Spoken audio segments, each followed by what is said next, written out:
How's it going, guys? This is TechWare Tactical, and I just did a little bit of shopping. I finally buckled and got another Glock mag.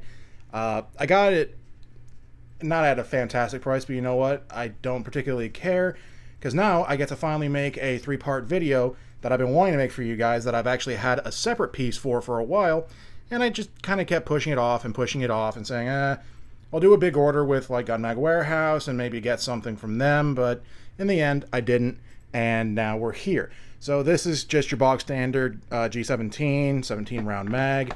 I propped it up on a box so that it would have a decent chance of having a thumbnail that doesn't have my thumb in it, but I guess that didn't work that well.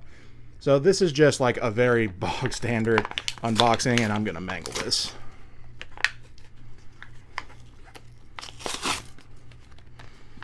Well, their packaging is good. Give them that. Glock OEM mags are always something that you kind of want to have around. They always seem to come in handy for the weirdest of things. Plus, not to mention the untold amount of things that do take Glock magazines now. And it's Glock quality mags. I mean, they're the OEM for them for a reason. Definitely robust.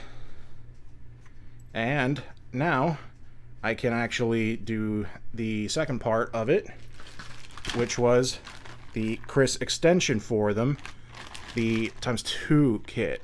So I'm gonna see if I can do this in one video quickly enough.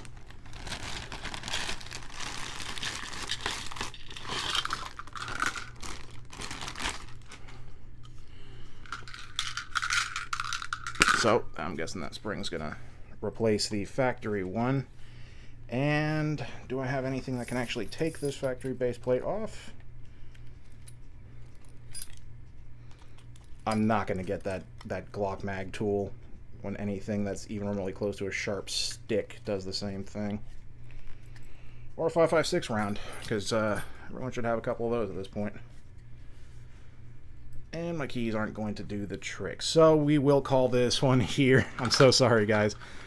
But this is going to be the very next video. I'm going to make it directly after this, where we take a standard Glock mag and put it through the Chris extender kit. Thank you so much, and I'll see you guys immediately in the next one.